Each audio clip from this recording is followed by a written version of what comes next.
You can learn a lot from big brands when it comes to process and strategy. The frameworks that they adopt have been proven to be instrumental in their success. They're the foundation that you need to have in place to grow sustainable sales tomorrow and beyond. Welcome, and thank you for tuning in today. We talk a lot about branding and marketing on this podcast for a lot of good reasons. The most important is your ability to understand who your core customer is and being able to cater to them, help them get what they need, and help them understand the benefits of your product. This is the first step in aligning your product with a customer that wants to buy it. Now, the reason this all matters is because when you talk about branding and marketing and sales, those are three different functions that have to be closely intertwined. Let me explain. When you think about branding, branding is your persona or your brand's avatar. What do you stand for? What's important to you? How does your brand align with the message that you're trying to convey to the customer? Marketing. How do you communicate that brand message to your customers, to retailers, etc.? And then sales, that's the execution piece. How do you execute that message? How do you communicate that message to the end consumer? One of the things that I find younger brands, smaller brands, and even actually the bigger brands struggle with is truly understanding how consumers use their product.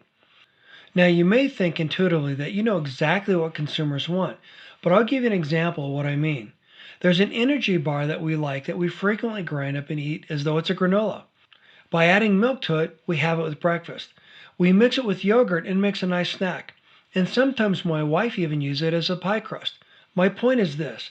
This is not ideally what the founder of the company thinks about when they think about how people use their products. As a side note, the founder's a friend, so I'm going to tell him next time I see him.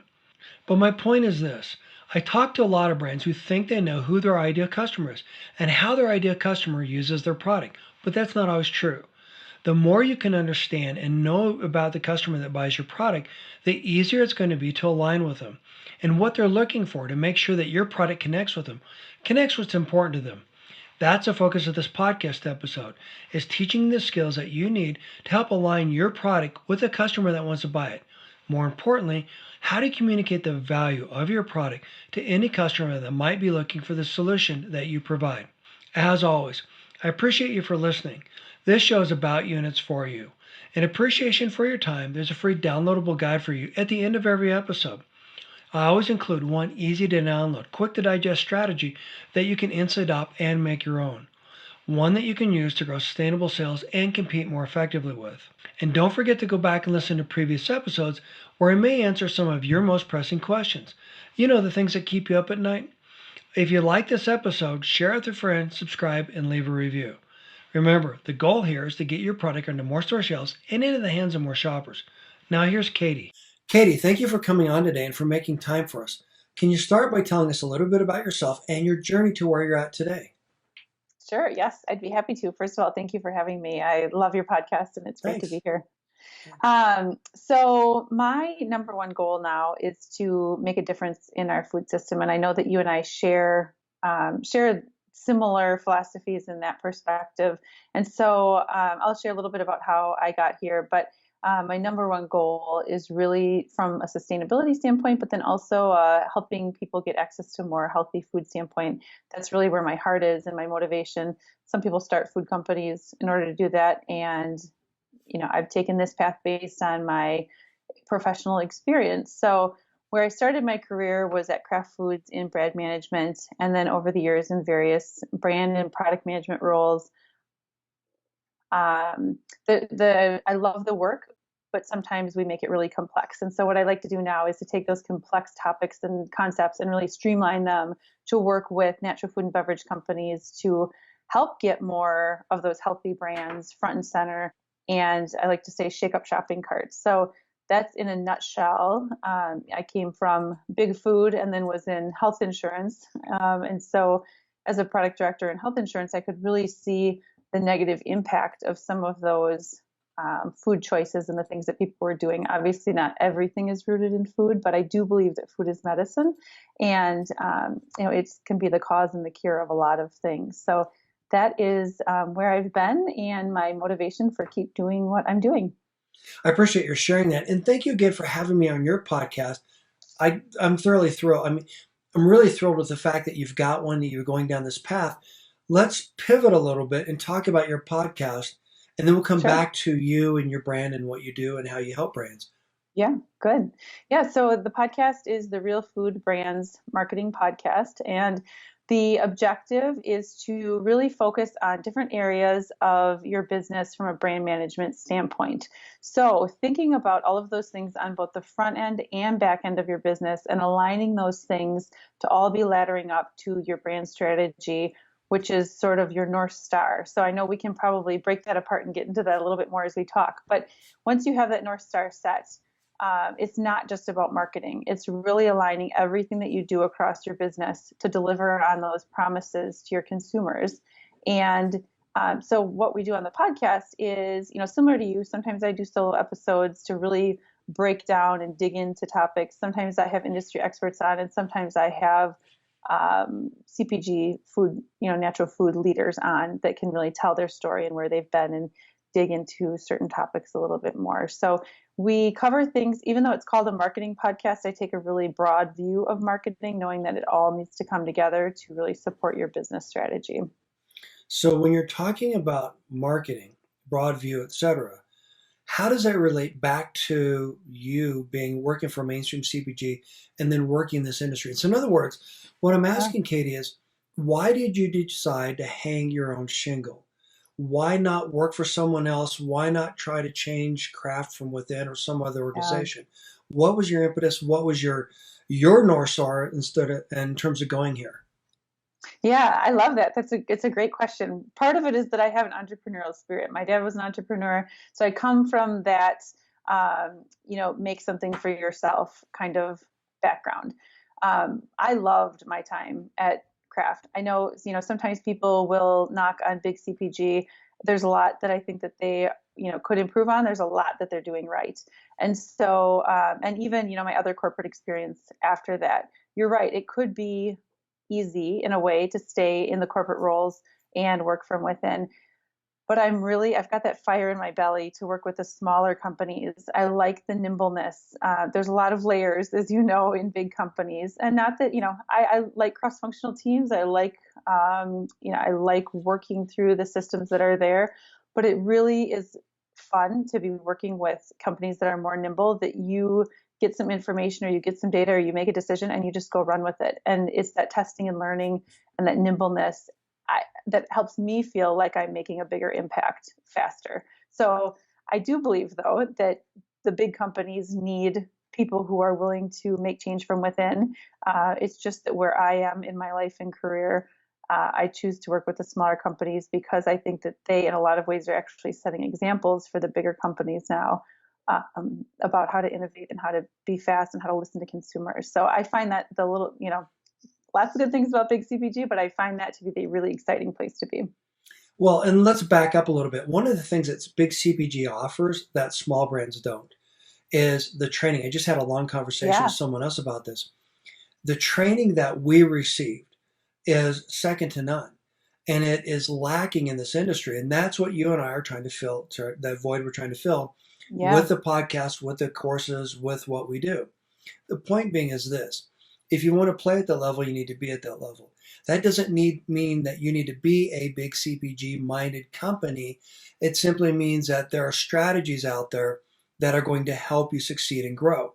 So the Achilles heel, from my perspective, of big CPG is that they're very siloed. They don't Mm-hmm. work together as a cohesive unit the same way a small, intimate brand would. But the strategies that they use are second to none. And what I mean by that, for example, category management, the area I plan, big brands rely on category management as their strategic advantage. Now, category Mm-hmm. management came about, a lot of people don't realize this, to weed out the costs and the inefficiencies in getting your product on a retail shelf and selling it to a consumer, et cetera. So those are the advanced strategies that's why those big brands rely so heavily on that. The point being is this: those strategies are tailor made for small, nimble brands looking for a competitive edge. When you're talking about marketing, it's not a big fancy textbook. Here's a definition. You need to do this exactly this way. But yet, if you follow these strategies, these creative strategies, and leverage them to your advantage, this is going to give you a significant and sustainable competitive advantage. Your thoughts? Yes, totally agree. That I'm big on frameworks, and so I like to have, every company is different, but I like to go and have things that we rely on. So I've taken frameworks similar to you. You take them from the big CPG, you figure out what works, you figure out what other expertise you can overlay, and then you streamline them. And they can be applied to a lot of different types of companies, not just the large companies. And so, yeah, I agree 100%. And the frameworks are just one way that I like to go back and, they're consistent, but the way that you use them and the outcome is different every time for every company. But the proven way to work through issues and opportunities is set, and I love that. And I that's one thing that I really value that the bigger companies do well. Yeah, and it's so beneficial to take and learn from them. I forget who said it or how, I'm going to butcher the quote, but the highest compliment, I forget how they put it, is to copy what someone else is doing, to replicate their theory. You know where I'm going with this. And the Yes. point is, without reinventing the wheel.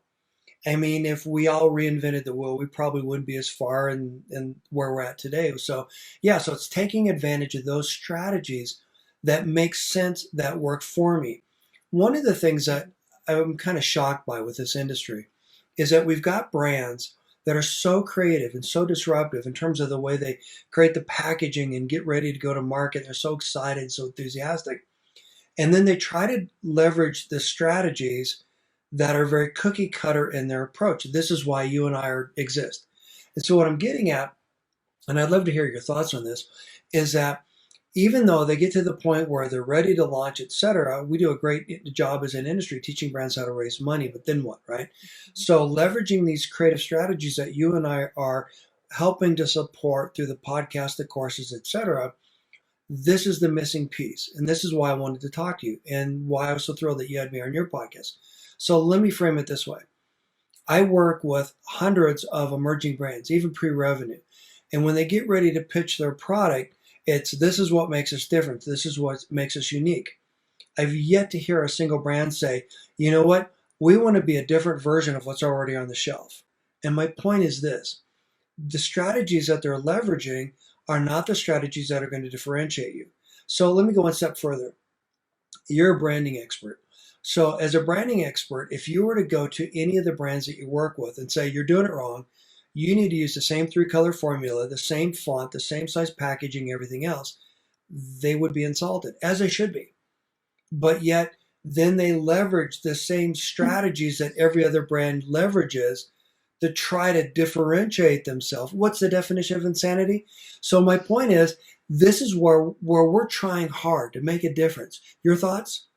Yeah, I think that's really good. And I think it always comes back to your ideal consumer. So you're not serving the same person, or actually, even let me take it one step back further than that. I have three C's that I like to talk about in terms of defining your brand strategy.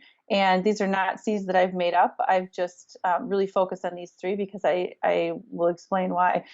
So they are consumer, competitor, and your company. And I like these three because if you think of it like a Venn diagram where they overlap, that's how you'll meet your consumers' needs in a way that your competitors either can't or won't. So I'll say that again. Where it overlaps is where you meet your competitor or your consumers' needs in a way that your competitors either can't or won't. And the reason why I bring this up is because when you've got the three C's defined, your competitive landscape, your consumers, and your company and what you do well, it's really hard to take the same path as everybody else. If in a void of strategy, you can kind of follow along. But if you take the time, I don't care if it's even an hour to jot down a few things. If you take the time to start to outline your strategy, it's really hard to say, well, yes, I should do it the same as everybody else because you've figured out where your white spaces is in the competitive landscape. You have figured out exactly which consumers or which consumer group you're going after and how you fill their needs and solve their pain points. And then you also have thought about your company and what makes you unique. I like to talk about what's your unfair advantage. So it's the thing that you have, whether it's your product, your people, or your process. What are the things that you almost feel bad. You've got it down so much that you almost feel bad for everyone else. You don't feel bad for them, but you almost do, because you are just so good at these things. So once you've outlined those things, it's a lot harder to say, I'm just going to follow the same path as everybody else, because you've got your North Star and you can recognize that your path should not be the same as everybody else's. So, on that note, I love the way you frame that. Let's digress a little bit. We'll come back to this. Focus Okay. groups. Focus groups are something that big brands use and leverage a lot. Can you share your definition of a focus group? What is it? What does it mean? And why does it matter? And then I'm going to challenge you on some different ways of thinking about what a focus group, not you personally, but whoever's Sure, listening. sure. But the point is trying to think differently about who that consumer is. So, Hmm. what is a focus group? What does it matter to a big brand? How do they leverage it? And then what are you trying to gain? What insights are you trying to gain from that focus group?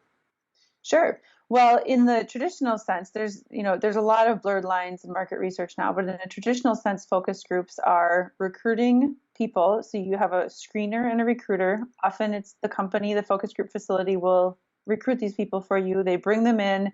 They handle, if you're going to give them $100, if you're going to give them $1, whatever the case may be, they handle all those logistics things for you. You have a moderator. You have created a discussion guide with that moderator. And then there's a team usually sitting on a one-way glass so that you can see the focus group facility discussion table. They can't see you. Um, so the idea here is that this moderator, based on a pre-approved survey or discussion guide, takes the group and steers the group through a discussion based on what you're trying to learn. So I've been part of focus groups, everything from kids' toys when I worked at American Girl to this is not one I'm super proud of, but kids focus groups working on Easy Cheese, the spray cheese. That's the black spot in my brand management history is Okay. not such a healthy product, but it was fun. And then, otherwise talking to moms about their struggles with dinner. Could have been dads, but in this case, it was moms that were our focus ideal consumers. So that's who we brought in. So to just summarize that, based on who your ideal audience is and what you want to learn, you work with the focus group facility to screen for people that fit those criteria, both demographic and psychographic. You have somebody who takes them through a discussion guide, and then you really try to get as many insights as you can. Now, this is probably 10 people at a time. If you were doing a big focus group study, it would be 10 people times 3 groups times maybe 3 or 4 cities, and you fly around and try to get different geographic preferences and things like that. But it's still what you call qualitative research. It's directional, and you're looking for insights and reactions. You're not looking for quantitative confirmation of data, like large data points and data sets. So does that explain well Yeah, it enough? does. Too much, Yeah. maybe? No, no, no, it does. And it does. And the reason, again, I want to frame this is because this is, in my opinion, the Achilles heel of big brands. This tired go to market Yeah. strategy, which I am not a fan of, and I'll tell you why in a minute, I don't think is very effective in our industry. And I want people to understand this is what they're competing against. And so when you're leveraging some of these old tired strategies that probably didn't work for your grandfather, here's where they came from. Here's where they're born out of. So as a focus group, as you're putting this together, what do you then do with that information? Yeah, well, first of all, I agree. I do love getting in front of consumers and I love getting their feedback. I don't generally think that focus groups are the best way to do that anymore. But yeah, that is therein lies the rub, right? You have this state to write a report, so then it's usually the facilitator um, sees it through the same lens that you do. Or well, actually, you don't. You want their independent opinion, but they sometimes don't know the nuances of the business. So you've got to take both. You take their report, you overlay the team, you overlay any executives who've been in the room. So where I think you're going is also there's these reports, there's lots of data, people heard a lot of things, there's lots of notes, but it is hard to pull that all together and figure out, okay, now exactly what did we learn and where did we go? So it's again directional And it's so valuable to talk to consumers, but it is a little bit of an outdated, for most purposes, a little bit of an outdated practice. I would agree. And it's a great example of, that takes weeks and travel from lots of team members. Now, again, things are done online quite a bit now. You can do online focus groups, which is a little bit more efficient. And then other people in the team can go back and watch the recordings too. So, there's a lot of things that you can do, but there's a lot more nimble ways that brands can use market research that aren't focus groups. And thank you for sharing it. So where I'm going with this, and the reason why I'm not a fan of them, and by the way, the reason they fit into my world is because when we take those insights, when we bake them into what I do, the strategic insights that you get from the data, et cetera, to create a story that the brand can leverage at retail. So there's value in all that information. But here's the challenge. The consumers you're talking to frequently tell you what they think you want to hear. They're Yes. not necessarily part of your core demographic, et cetera. So as I say repeatedly on the podcast, when I started this, it was female, had a household, 2.3 kids, etc. That's not how we need to look at the business. In a perfect Right. world, if you could go talk to anyone who chooses your product as they're buying it on a store shelf, and then follow them through how they use your product, how they evangelize about your Mm-hmm. product, even after they take it home and share it with their friends and family. Those are the insights that we're trying to get to. This is exactly why I built my free turnkey sales story strategies course. The point is this: you need to know more about your core consumer than your competition. You need to be an expert in that consumer. You need to have a relationship with that consumer the same way that you would a good friend. And Yeah. then by having that relationship with them, understand why they choose your brand over the competition or vice versa. What does your competitor's consumer look like versus yours? And then once you become an expert in those two things, now you can help guide the retailer to grow sustainable sales by leveraging the strength of the consumer that buys your product. In my mind, this is that space that you and I are trying to play in terms of differentiating or challenging the industry to focus more on the core consumer that Mm-hmm. understands what LOHAS means or core or what organic, etc. Your thoughts? Yeah. Yeah. I think that is, I think that's right on. So the idea of, and for anyone who doesn't know what LOHAS is, the lifestyle of health and sustainability, you can find profiles that are publicly available. So even, any health focused brands that are listening, it's really, there's some research out there now. It's a little bit aged, but I just found it recently for a client, and it's wonderful that these third party studies are available. Again, maybe you don't get the latest version, but you can still see these segments, everyone from I don't care at all to I care because it makes me look cool to I care because it's good for me to I care because it's good for the planet. There was this whole continuum that I read recently. And I love that. So that data being available is really useful. But thinking about it like that, absolutely, about your consumer being at the core of who what you do and how you create your products, how you're messaging. It really helps you back to that aligning everything on the front end and the back end of your business, to know who you're doing this for. And I think it's Jeff Bezos that I've heard with Amazon that they will, I don't know if they still do this, but I originally heard that they would leave an empty seat at the table, and so that the consumer always had a voice or a seat at the table. And I love that because, I don't know if a team of 5 would literally do that, but I think they should, because why not always remember who you're doing this for? So the question is, are they listening to that voice? Or Right. so that's a whole other conversation. So, but back to what you were saying. So, low cost consumer, I joke a lot about that mainstream brands and solution providers tend to commoditize that shopper. So they think of a low cost shopper as someone who eats a couple of salads and goes for a walk. Whereas in our world, it's someone who's trying to reduce their carbon footprint, someone who cares about where the product was grown, how authentic it is, the water that was used to grow it, all of that stuff. And the point is that understanding those nuances. So, Mhm. yes, there are studies out there that talk about that, but I would urge any brand to go one step further, actually well beyond that, to understand what does a consumer look like. And back to the 2.3 kids, the single mom, the married mom, the whatever.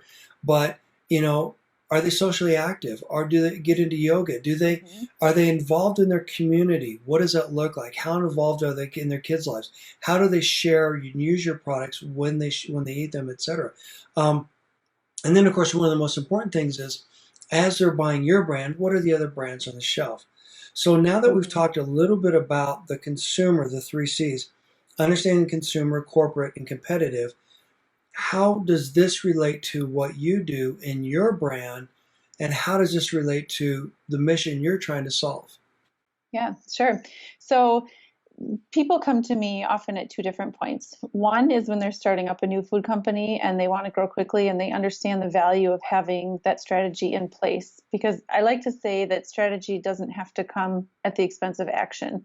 It takes a little bit of time to do strategy, and you can say, also the term, it go slow to go fast. You take a little bit of time up front and then you can go faster later. Everything's aligned. You know what that North Star is.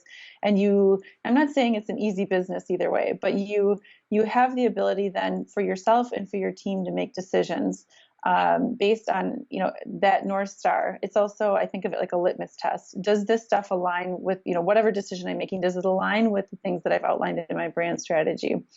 Then also when you're communicating that, communicate it to your buyers or suppliers or investors or influencers, anyone that you're working with, and that gives you the opportunity to differentiate yourself, to continue to stay true to who you are, but to differentiate yourself from the market.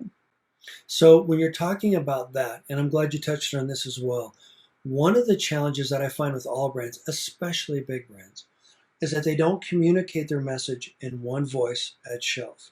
And what I Yes. mean by that is, you probably, I don't know if you were ever in the sales function for Kraft or for any of those companies, but we used to get a binder every week or every few weeks or whatever saying, here's the new what we want you to share with the retailer.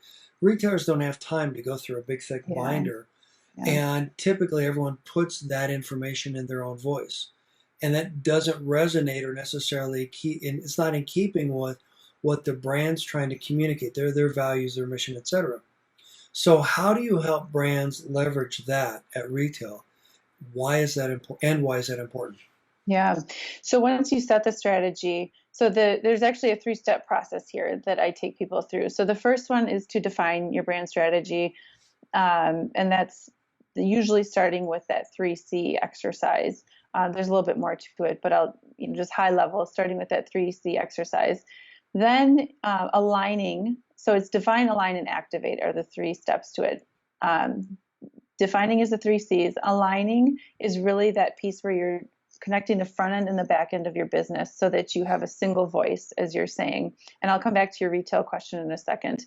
And then the activating point is also how you prioritize and bring it all to life through your marketing and sales plans. So really deciding, so we've got the foundation, we've got it set, we've got our North Star, and we've got our litmus test when we're making decisions. One of the ways when we're activating our strategy is to really think about whether it's a marketing plan or a sales plan. Hopefully they're working together. What's that integrated plan? I always talk about an integrated plan because you can throw stuff at the wall and try different tactics, and somebody emails you about an opportunity and you're like, well, maybe I should do that, or maybe I should do this. But if you are planful and you have your plan to know, if you've done, let's say, a bottoms up revenue forecast, and that this is my goal for the coming year, and I have whether it's $1 or $1 million gap that you want to fill, here are the 10 things that I need to go do in order to fill that. And they need to be integrated and consistent because there's that idea of 1 + 1 = 3.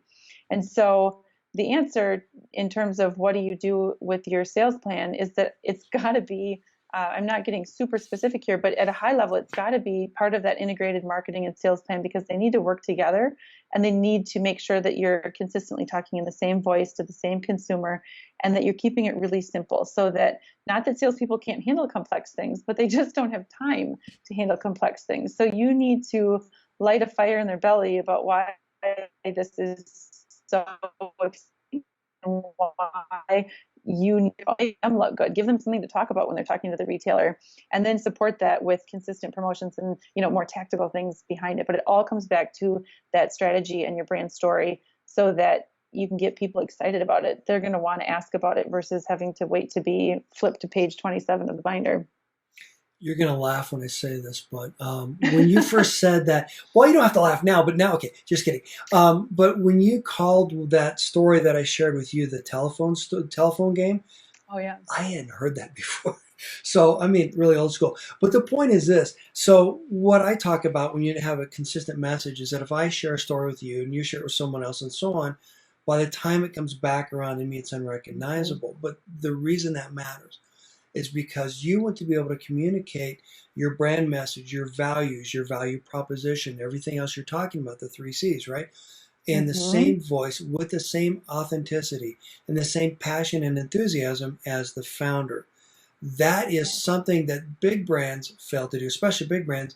Any brand, especially small brands that can do this and do this well, will gain a significant and substantial competitive advantage. Can you elaborate on that, please? Yeah, sure. So part of it comes with making sure that your mission and your vision come across in everything that you do. So, I heard someone say the other day, they're a company of five, and I heard someone in the company say, we only have five people. Some small companies like that don't have a culture. And I just about fell over when I when I heard that, because it really, if you have one person, you have a culture. You are marching towards something, I hope. Whether your impact is that you want to make money, or your impact is some greater good in the world, or probably both, you're trying to get somewhere. So the idea of, as a founder or a CEO, that vision comes through to the rest of your team is so important. And that's where it really starts, that people need to be able to feel that. So everything from the interview process, when you're bringing new people on, to any regular team meetings, and as you get larger and larger company size, or more external consultants working on your business, it's sometimes harder to make sure that everyone understands that mission or your vision or your strategy.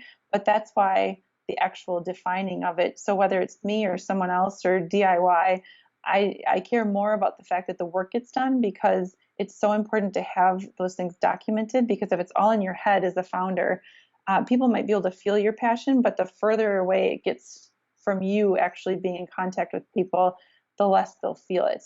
Because I think of it as sort of, what's that, like half-life. Yeah. Like if the chemicals are breaking down, there's a half-life, and it's just not as potent anymore. It's not as powerful. People aren't inspired at the same level or degree. So you've got to infuse that in the rings of your team going outward, so that when it's a salesperson talking to a buyer, that they are just as excited about it. Now, I know this is easier said than done. It also relies on your product truly having a differentiated strategy and a benefits and a clear consumer and all the things that you talked about earlier. Those things have to be in place, and that powerful culture and mission have to be in place in order to allow people to be able to relay it. So it has to be there, and you have to be able to communicate it clearly in order to have it make its way out into the world. Well, and you're to that point, your brand is an extension of you. Your brand Yeah. has your name on it. And even though as an employee of that brand, it still has your name on it. So everything I do, everything I communicate, everything that I do to help get that product on a shelf or work with a retailer, etc., that is a reflection of your brand. If you have an out of stock, that is a reflection of your brand, a negative one. And Mm-hmm. so that's why this is so critical. I talk a lot about scorecards and KPIs, and I use those as the guiding principle, not the guiding principle, but the thing that can help companies stay aligned. So, for example, scorecard, great project management tool. Who's going to do what, when they're going to do it, how they're going to Mm-hmm. be held accountable, etc. But more importantly, the KPIs, key performance indicators, are the guardrails that brands should use to keep everyone on track, so that everyone across the entire organization understands exactly what is expected, exactly what the mission is, exactly what you're trying to accomplish. From who is that core consumer, what do they look like, where do they shop, etc., to how does the product get merchandised on a store shelf? How does the product get shipped in? I mean, the pricing, everything. Where does it get placed on within a store? What categories? All of that. So, do you talk a lot about that, or do you have strategies around that that you could share? In terms of KPIs. Well, in terms of Or how do you help a brand execute on what you were talking about? On you've got the integrated plan. Sorry. So determine brand strategy, align and activate. So yeah. how do you help the brand activate the strategy? Mm. Yes. So there's one of the main ways that I personally will do it is through integrated marketing planning. So I don't do as much of this as I used to, but it's the idea of I still will work through this with my clients because I think that it's so important, especially on the marketing side. So what we were talking about a little bit with that integrated marketing plan, where you, rather than just saying, I know we should be on Facebook and I know we should be on Instagram, we better send out some emails. I better get an influencer, rather than just kind of the shotgun approach, the idea of what's our business objective, who's our ideal audience, what is their hurdle, what belief or behavior do we need to change in order to get them to take the action that we want them to take, and then what are some strategies, some kind of high level strategies. So if you, for example, need to convince someone that your product in a category tastes far better than someone, than most in that category. Maybe there's like a little bit of a taste negativity. Maybe you were a gluten-free product 10 years ago where there was a real taste battle there. Maybe one of your strategies would be, how do we get people to taste the product? And so then you would think of all the different tactics that you could do to actually get the product in the hands of people. Some of them you may end up crossing off the list because it's just not feasible. But you think about these big kind of boulders, the strategies that you need to do, and then you brainstorm ideas beneath each of those. And those all go into a marketing calendar. Then anything that you think is feasible and good, those go into a planful marketing calendar so that you are focused on everything that you do ladders back up to getting your consumer to behave or believe in the way that you need them to in order to reach your business objectives. So everything you do needs to ladder back up to your business objectives. That's just an example of one of the ways of activation. But then I also work with people to find a package designer, for example. If they've done the brand strategy, they have a little bit of a pivot in the way that they're wanting to do things, or maybe they have a complete rebrand in terms of visual rebrand and packaging. I'll help them find the right partner to do that. So I like having a lot of partners in my network to help sort of match make. And then I love staying involved to help make sure that that brand strategy comes to life through the packaging or the copywriting, or maybe it's a new website design. But sometimes people will say, not necessarily to me, I just will hear the idea of, oh, I know I need to get to my brand strategy work, but I'm going to do that after my website's launched. And I always just think, I respect it and I get it, but also back to the idea of these more tactical executional pieces of things. They are so much easier. It's so much easier to write copy and create a website and create the call to actions and things like that to get people to convert if you know who you're talking to and you know what their hot buttons are, you know how you solve their problems, and then you can you know those decisions to make in order to optimize his user experience, on the website, for example. So it's really all of those different things, or maybe it's thinking about pricing. So activating the brand strategy could also be about pricing, thinking through, is our price point a little bit too high if it's an existing brand? If it's a new brand, hopefully we've figured that out as part of the brand strategy. But if it's a new or an existing product, maybe going back and saying, is that really where we need to be in pricing? It's really looking at all of that front end and back end of the business to make sure that everything is aligned, and that then when we go to activate, it's hitting on that strategy.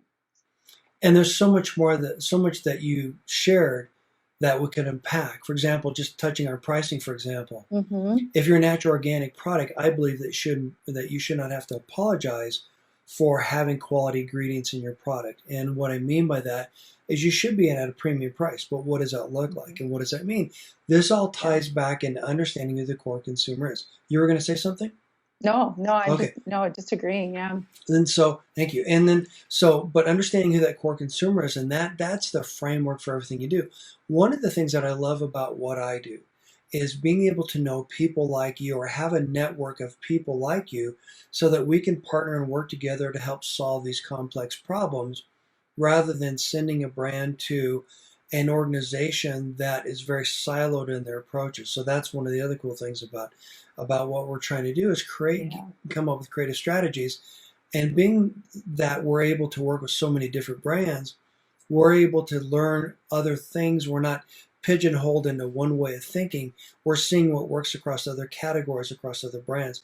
So when you're leveraging that, so where I'm going with this, Katie, is on your podcast or within the customers that you're working with or you have worked with, what are the things or the reoccurring things that you find that they struggle with, generically speaking?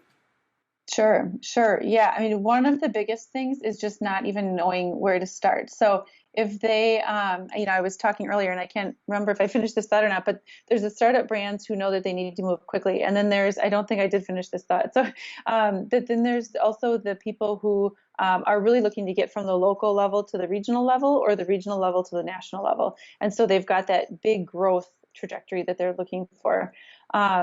So it's really hard to grow if you don't know what your strategy looks like in terms of having your competitors defined, having your consumers defined, and what makes you unique as a company. Again, a lot of people experience success without having really defined those things, but there's something magical that happens when you get it down on paper. So they kind of feel like they're struggling because there's so many things flying at them every day. Even if they have a team behind them, maybe they've got a handful or a dozen people working on their team, and they still feel like there's so much. They wear so many hats as a small business owner that it's really hard to know where to focus first. Or when they talk to a buyer, they feel like they're recreating the wheel versus when they talk to an investor or when they talk to their own employees. And once you have that strategy set, you've got the language, you've got your pillars down. What are the three things that, if it was a stool, what are the three legs to your stool that everything that your brand does needs to support? And so the idea there is that a lot of people haven't done that work. They don't know where to start. And so that's why I have the podcast, really, because I know I can't work with everybody in the world as much as I'd love to.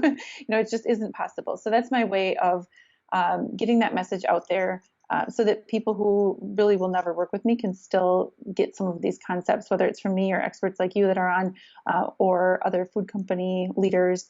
But that is one of the biggest ones. It's just that they don't even know where to start. They know they should do this, but they feel frustrated that things seem disjointed and they just don't even know where to start.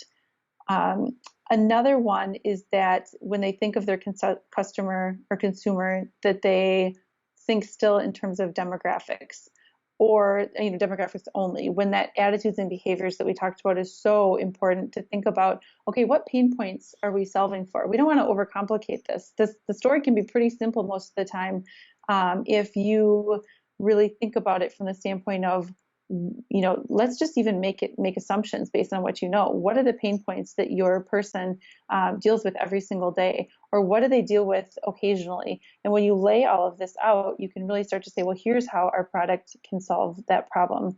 And then it's a matter of communicating it. So we've got to identify our strategy, identify the pain points, and then also know how to talk about it. And that's where some people get hung up too, because they know all of these good things are happening. They just don't know how to clearly talk about it. And I'll put a plug in. I don't know if you're familiar, but I just love the story brand framework. And Donald Miller has a podcast too.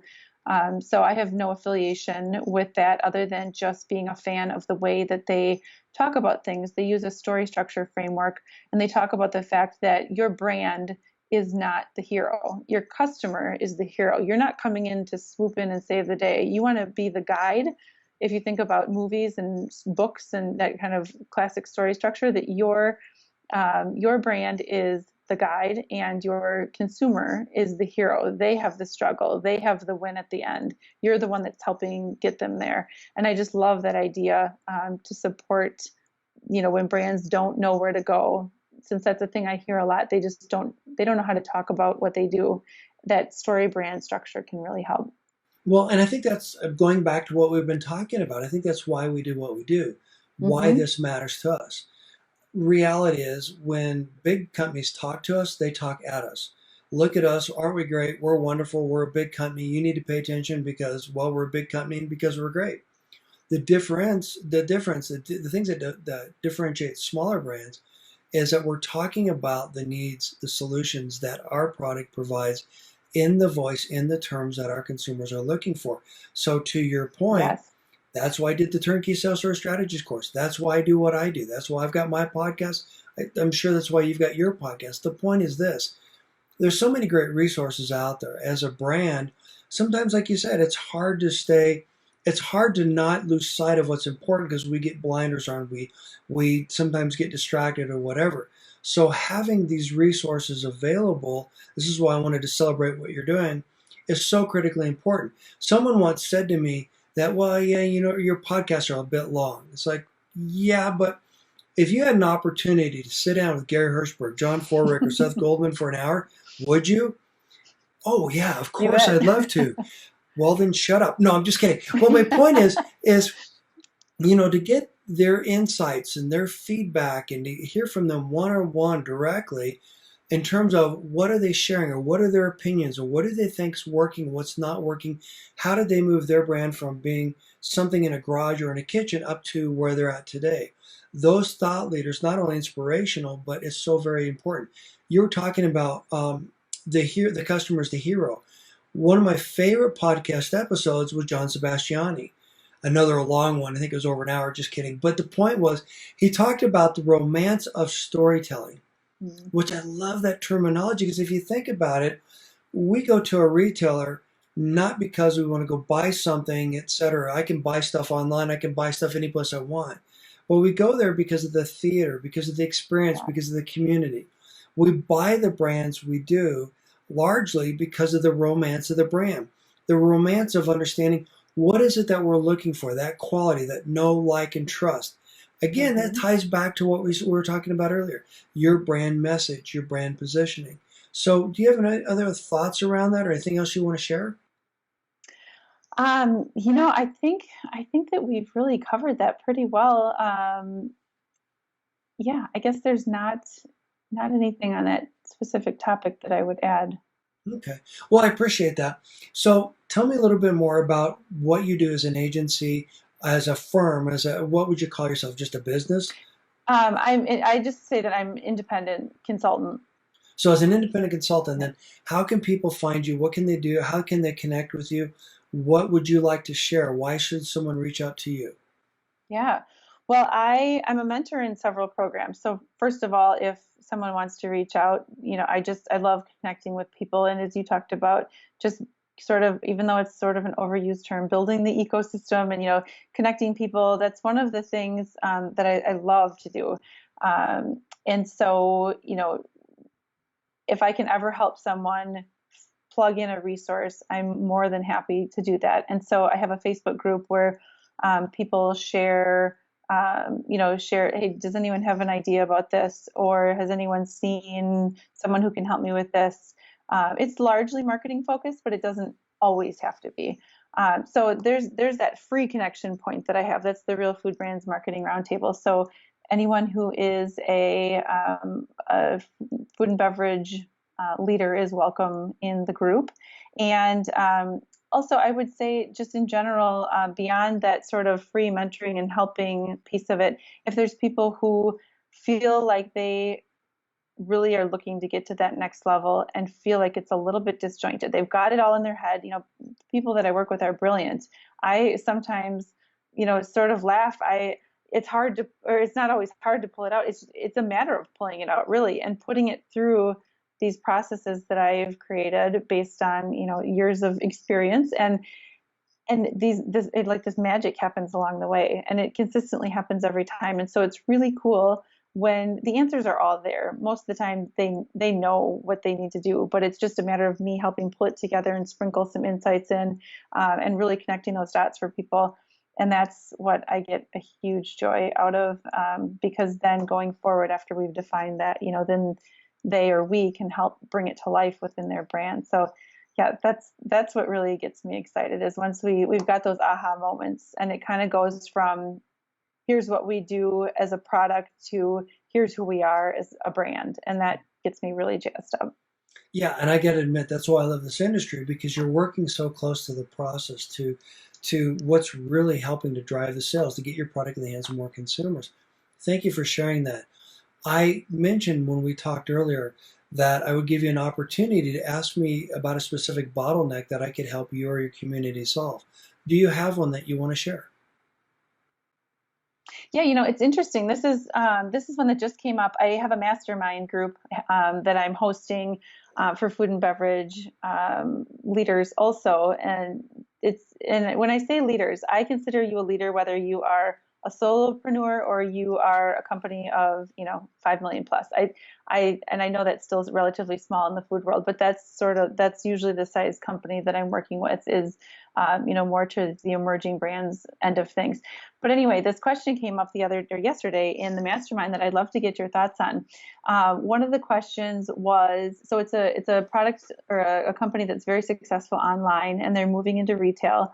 And the question he asked me was, or the question he posed to the group was, how long do I need to sort of test in retail before I know that this model is scalable, that the results are what the results are. If I'm in for a week and everybody's excited, so they rush out and get it, but then that's not sustainable over, those velocities don't stay over the next 9 months.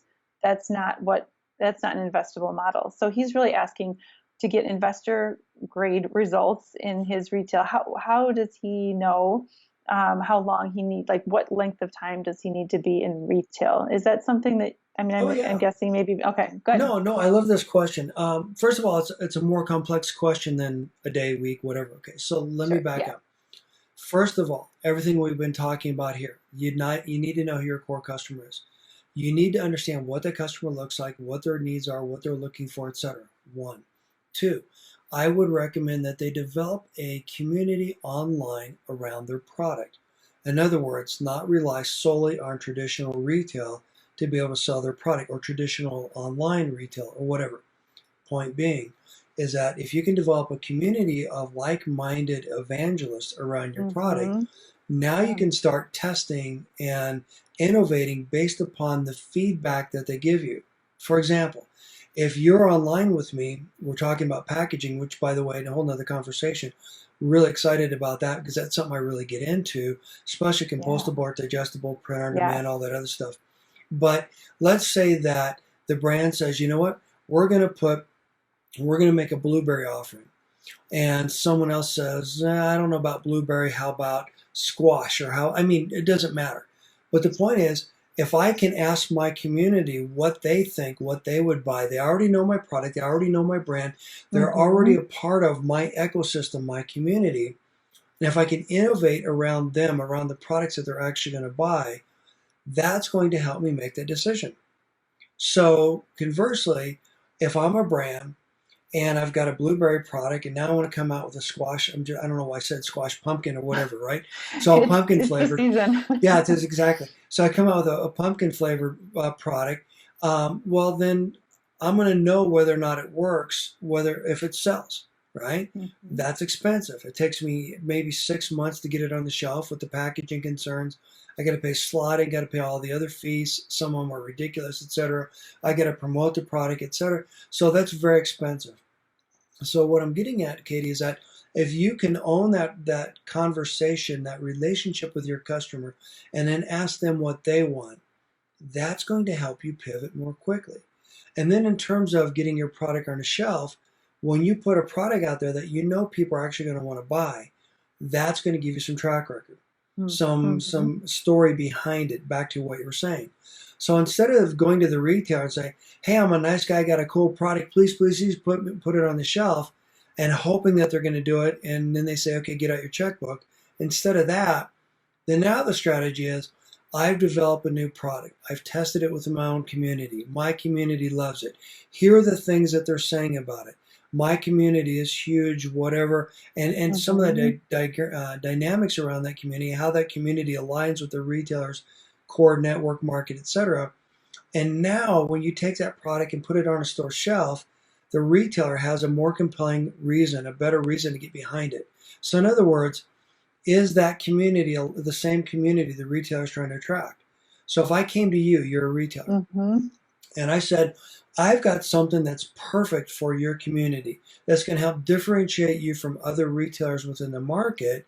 Here's what it is. Here's how I've tested it. Here's how I've validated it. That is more powerful than any slotting or any of the fees a retailer is going to charge. Savvy retailers, okay? So my answer to your question is know who the consumer is, how they buy the product, how they use the product, et cetera, et cetera, et cetera. And then leverage that relationship that you have with that consumer, with your community, to help build your brand on a retailer shelf and beyond. Does that help?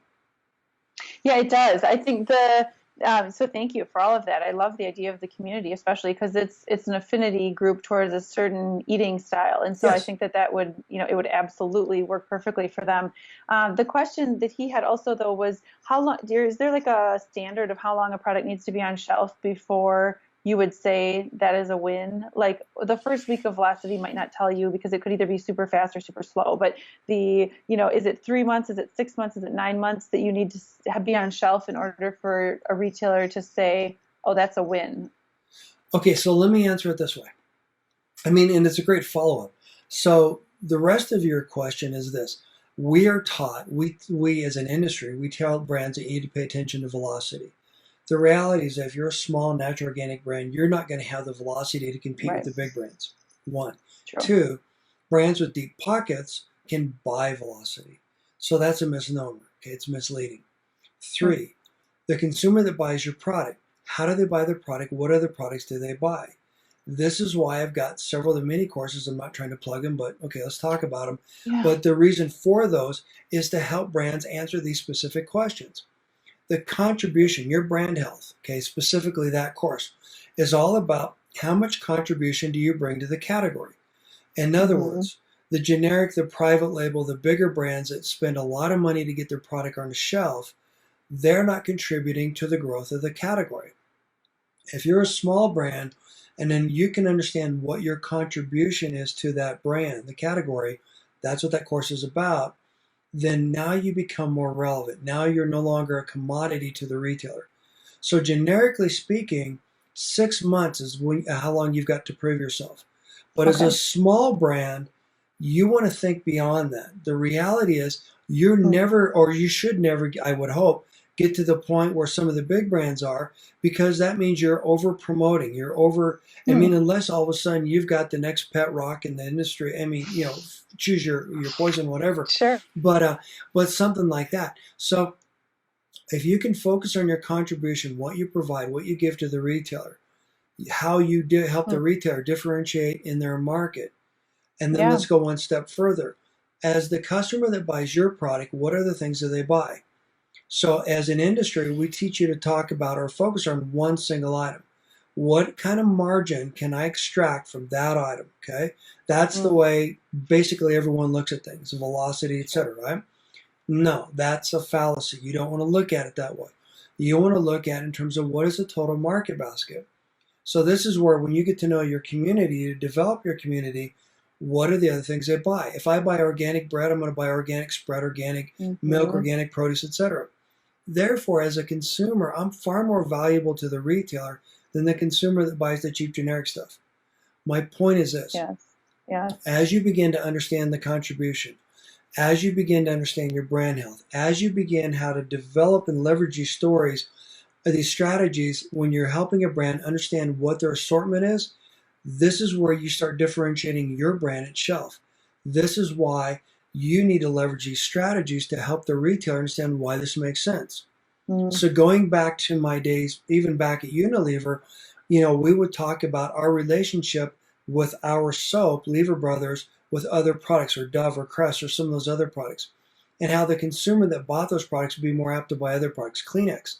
When someone buys a Hmm. box of Kleenex, they're buying the premium soups, they're buying the premium, the nasal sprays, etc. They're buying Yeah. a lot of the heartier meals that consumers want to buy. It's not just a box of Hmm. Kleenex. And then you want to go one step further. For example, the Kleenex Pocket Pack. If you look at your traditional 80-20 rule and you look at just velocity alone, that product has absolutely no reason for being. But when you Hmm. understand how the consumer buys that product and how that is the entry point or the introduction to the category, and how because that product's there, that converts consumers into other products. Yeah, Now this, interesting. so anyhow, yeah, exactly. So Yeah, my point is, this is not a 6 month or whatever question. yeah. The answer to your question is you need to be creative. And once you understand who your core customer is and you understand how you fit into the framework, as you would say, of that retailer, of the mission the retailer has, the consumer base you're trying to address, now you can start getting to the nuts and bolts. That's what all my mini courses are about. That's what the podcast is about. That's why we do what we do, to help Hmm. brands differentiate themselves, because the reality is that they're never going to be a commoditized product like some of the bigger brands out there. Does that make sense? Yeah, that's great. Thank you. It's very helpful. I Okay. several takeaways there from the community to the not focusing just on velocity, thinking about the market basket. I do love how you talk about market basket. So, yeah, I think all those are really great points. Very helpful. Thanks. Yeah, we're trying to help, and great question. And by the way, for the questions that I try to answer in the podcast are the same questions other people have. And what's unique about that is if we start building this awareness, we can help a lot of these smaller brands succeed. And again, I want to celebrate you do in terms of what your podcast offers, and Thank thank you you. again for having me on and for what you do to help the industry out. Any parting thoughts? I would just say for anyone who feels like their brand strategy, again, no matter, I'm not plugging myself necessarily, but Go for it. whether it's, well, I mean, whether it's me, someone else, DIY, whatever it is, it's just really so empowering and takes a weight off of your shoulders once you have some of this actually documented in writing. So, if nothing else, starting with writing down those three C's, with the competitors, outlining maybe 5 to 10 competitors and what their current messaging is, you can start to see where the gaps and opportunities are, thinking about your consumers and writing down those attitudes and behaviors, not just the demographics, and then thinking about with your company um, what really sets you apart. So back to that unfair advantage. And I will say it's not always easy for people to recognize their gifts and talents. Sometimes you think everybody else has the same knowledge or gifts and talents because it comes so easy to you, but that's why sometimes you need somebody else to help give you that perspective as you talk through things. They say, wait a minute, that's really special, and you say, okay, well, I guess that is really special. So that helps you define all of these things. Really, what I'm saying is just set aside an hour, start to get some of these things down, use the resources that you have, that I have, that there are, other people are putting out there, and start to get that documented, because I really promise that it will help you start to make better decisions, again, on the front and back end of your business.